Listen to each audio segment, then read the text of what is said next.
In my administration, we're going to put an end to welfare as we have come to know it. I believe the welfare state failed because it is profoundly wrong about human nature and the rules by which humans live. Don't feed the alligators. Unnatural feeding and artificial care creates dependency.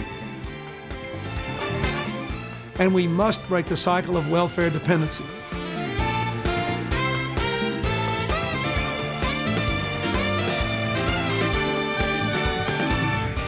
We'll provide education, job training, and child care. But then those who are able. I want to end welfare as we know it and restore dignity and self-esteem to every American.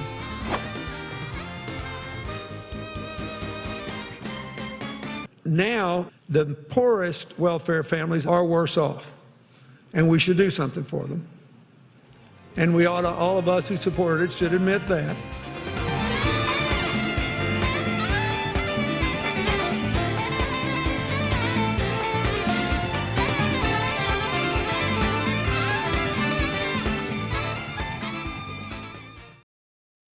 When you hear the word welfare, what do you think of? Is it this? Hi, I'm a recovering crackhead. This is my retarded sister that I take care of. I'd like some welfare, please. Oh, baby, you! Now, that's satire, of course, but a lot of times when welfare is depicted on screen or on the news, its recipients are usually shown as failures of society who need to ask the government for help.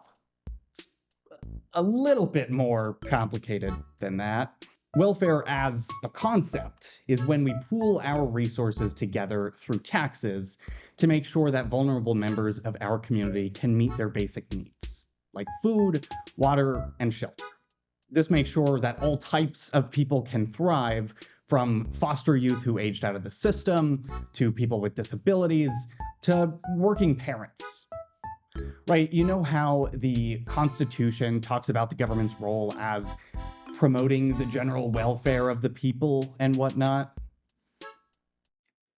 It's like that. And then there's welfare as a government program, and that's changed a lot throughout the years.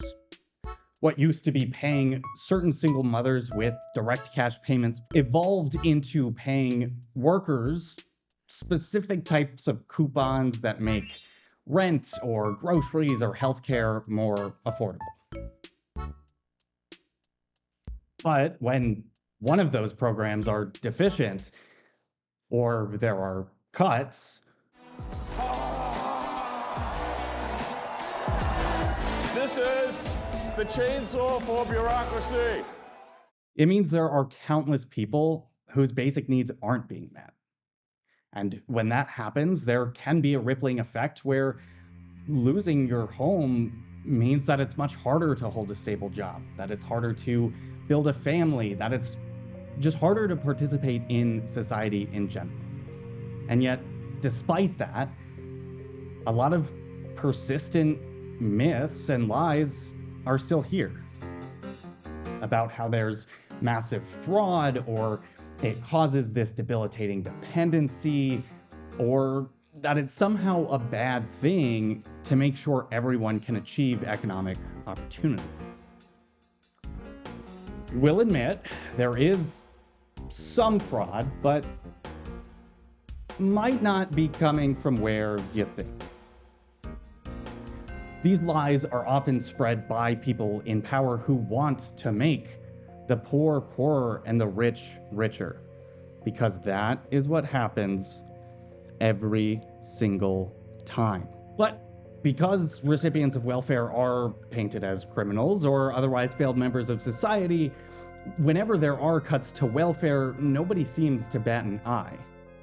Because shouldn't they just get a job? Don't they kind of deserve it? The answer is no, no, of course they didn't. Everyone needs a home. Everyone. How the fuck are you gonna live on the sidewalk? Man, growing up really is going from those fun fact books that say, did you know you can fry an egg on an Arizona sidewalk? To, did you know that 500 people die in Maricopa County every single summer because of heat and being unsheltered, and we as a community do nothing, and it's entirely unavoidable, and we just watch? So, after all these cuts, after like Willie and his friends, welfare looks a lot different everywhere you go. Essentially, states get some money from the federal government, and so long as what they're spending it on fits one of 4 extremely broad principles, they're good to go. But oftentimes, our money being pooled isn't actually helping people, which kind of means the government isn't doing what it was tasked to do. So today, we're going to go through a bunch of different states, how they're using welfare money, and rank them on a tier list. S is when it supremely helped people in need, and F is for massively colossal failure that stole our money for the rich. All right. Let's get to it.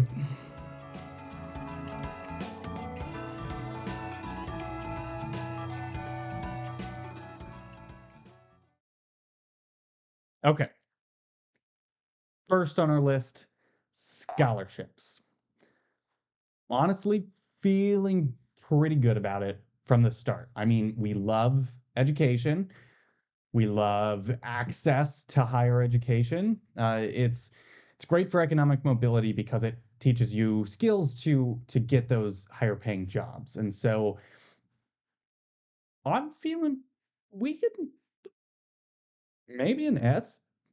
We start strong, start with an S. Until oh.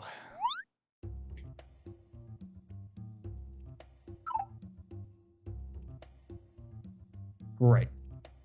Real great, Louisiana. Thanks, Michigan. You ruined it. Those states and a couple others use welfare dollars for scholarships that really anyone can apply to, and typically that means that they're awarded to higher income families. Which, don't get me wrong, like I said, access to higher education is incredible and everyone should have access to it, but not everyone has multiple avenues to get there. Assistance from the government is an option for some folks. I don't necessarily think that Fraser and Niles here need that. So there's some good, some bad. Let's drop it down to C. Oh, one more thing before we move on. I want to make this a little interactive, prepared a little game for you guys. So with each example, let's look back to those 4 super broad principles and see, which one of them this applies to. So I'll pop them up on the screen, give you a second to look them over.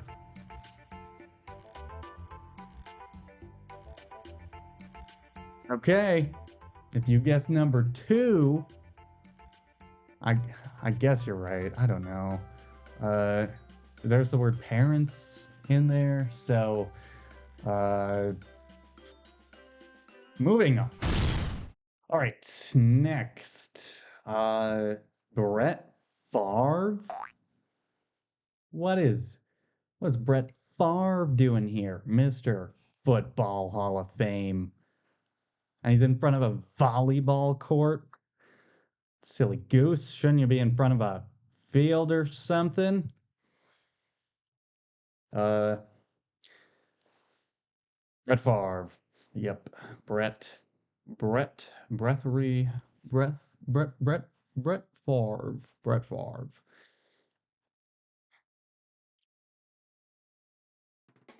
Short version of this story is that welfare money was used to help construct a volleyball court at Brett Favre's daughter's college.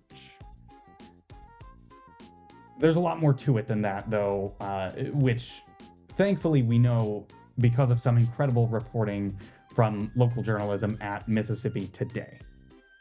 Basically, Mississippi had the majority of their welfare dollars going to a single nonprofit, the Mississippi Community Education Center, which had a program called Families First for Mississippi. Very little oversight. It's like, here's some money, you're gonna help poor people, all right? And then Brett Favre's biggest fangirl, the state's governor, connected him to this group when Favre and another buddy were looking for investors for an experimental drug for concussions. I know this is a nitpick, maybe, but why does bro have so many typos in his texts? Should that be like the new litmus test we have for elected officials? Anyway, Favre treated this nonprofit like a bank. That executive director sort of just found money whenever he needed it for his little projects, and he would get paid to promote the Family First program, but it's kind of unclear if he ever did. This is where that volleyball court got its money too, and despite that, there's still so much mystery. As this scandal was blowing up and started getting scrutinized, the feds couldn't even find $40 million that the nonprofit spent. No one could find the app they paid to develop to send Bible verses to troubled teens either. It's a real shame. I could have used that one. Anyway, that concussion drug, that never materialized, like at all to this day, even after all that money was collected. And all this time, you have 99% of families who apply for benefits in Mississippi denied. Just rejected from welfare in the poorest state in the country, mind you. A former quarterback received in a lump sum over 300 times what I ever received in TANF. Truly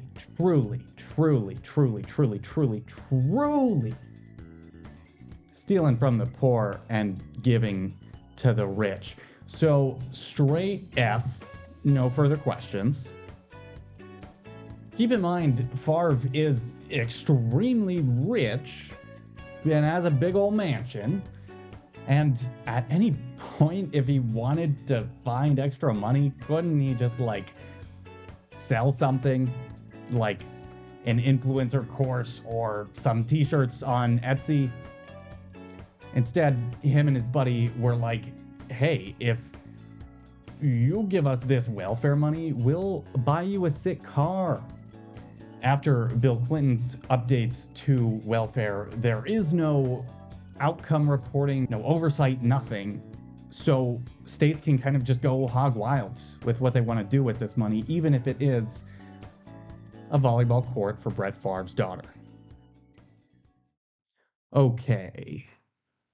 Bill Clinton. It's your turn, bro. Sorry, it's your turn, Mr. President. Sir. You saw the intro. I mean, he wanted to end welfare as we knew it, and his reforms are still in place today. Personal Responsibility and Work Opportunity Act of 1990.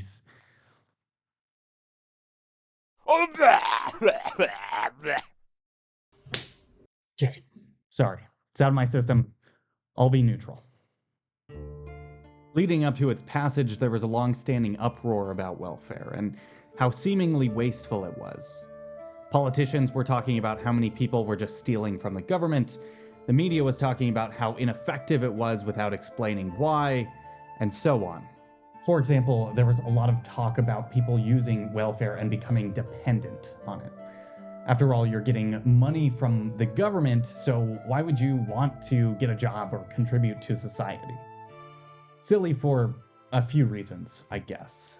First, if you go back all the way to the inception of welfare at the federal level, it was designed to support single mothers doing arguably the world's most important job, raising a child, raising a family. Beyond that, even, welfare has consistently been in this place where it's enough to stay afloat, but never quite enough to build wealth and take risks. And that sucks. It leaves people in this place forever. It also never kept up with inflation, so it was less and less helpful anyway. The other big one was this accusation that people would have more children to increase their benefits.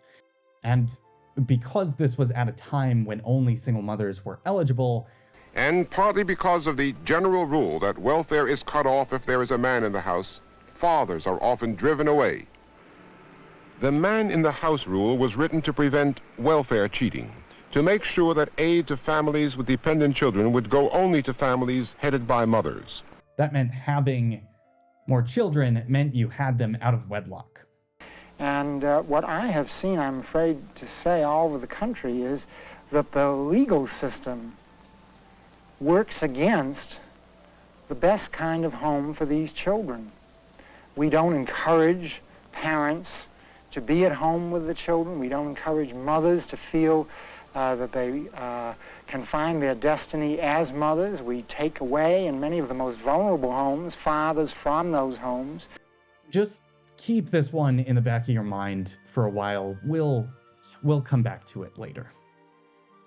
Anyway, it became pretty popular for candidates to run on reforming welfare, Bill Clinton among them. Because he's the new, young, hip Democrat who isn't all about this free money shit. He believes in hard work, just like you and me. And so if you want help, if you're poor, stop that. We'll give you money for a couple years if you get a job. So it gets through, and bam! Huge success. Those welfare rolls are going down, which surely means more people out of poverty. Mission accomplished. Oh, but if we look at another graph. Right. Got it. So maybe that shit's broken. F. Okay, so we'll look at Utah next, and it's kind of a tricky one. Something that we've only kind of talked about to this point is how an actual budget for welfare is a two-part thing. You have the money that comes from the federal government itself, but then states are also required to show that, like, hey, we're spending money on welfare too. And both of those combined is like the budget. However, those state contributions could be a wide variety of things, including that fraudulent nonprofit we saw in Mississippi. In Utah, a lot of their state contributions are from the Church of Latter-day Saints. And honestly, Utah does do a lot of good things with welfare. Look at this detailed breakdown. Hell yeah. But since so much assistance is going through the church, insert clip here. Utah makes welfare so hard to get, some feel that they have to join or in some ways participate in activities of the Church of Jesus Christ of Latter-day Saints in order to get aid. As a condition of getting that help from the church, she was asked to read aloud from the Book of Mormon, set a date to get baptized. You know, you shouldn't just be eligible for assistance if you're the right religion, right? So, but it does... I don't know. Let's throw this in B. C? B or C? I don't know. C feels good. We'll do C. All right. Up next, we have the little question mark man. He represents, you know, we've seen a lot of questions around welfare. Where's it going? Who's benefiting? Certainly not people in poverty if that number keeps rising. One of the things we do know, however, is how much money is just being left on the table, unused. Why is that the case, you might ask? Health and Human Services officials say there just aren't as many needy families these days. But those who work with low-income families every day say the system's so cumbersome, many more get rejected, that the program seems to be designed to keep them from that cash. Huge yikes, bad news. Such a waste in the truest sense of the word, like a true waste. Very, wow, wasteful. Fucking, what am I trying to, all this money available to help people in need, and it's just sitting there, not being used. Part of this is because states make it so hard to actually qualify for benefits in the first place. So the big thing is that you need to be working to receive the funds, but the income threshold to be eligible is often so low that some jobs will just disqualify you from assistance entirely, even if that job isn't enough to live in the first place. You see the paradox there? You're making too much to get support, but not enough to actually get by. Because of that, it doesn't even hit a fraction of people in poverty. On top of that, keeping up with the requirements, filling out forms, jumping through the hoops of bureaucracy, all to get... It's not worth it. It's often not worth it, and it shouldn't be that way. It should help people. It should help people. So, colossal failure for sure. I guess it's not going directly to the rich if it's just unused. So maybe D tier? Okay, excellent. It's time to talk about my beautiful home state of Arizona, where the saguaros stand tall and the Palo Verde trees billow in the breeze, and the social policy is as kneecapped as possible. Maximum benefit of $100-something, lifetime time limit of 12 months. Are we actually trying to accomplish something with this? The icing on the cake is what we do actually use the money for, and we're part of the elite club of cool kids who use welfare money to plug holes in the state budget for pet projects or things that are just like welfare enough. So a large majority of this money goes toward the Department of Child Safety for foster care, child services, stuff like that, which, you know, again, similar to scholarships, is a very important thing to have. It's just not what the money is for. What if, instead of removing a record number of children from their homes due to neglect, we instead encourage stable home lives by supporting families in need? Just crazy thought. Then parents can be with their children instead of needing to work multiple jobs. F. Straight F. We can do better, and we need to. Okay, all right. Next. What is this one? It looks familiar, but like,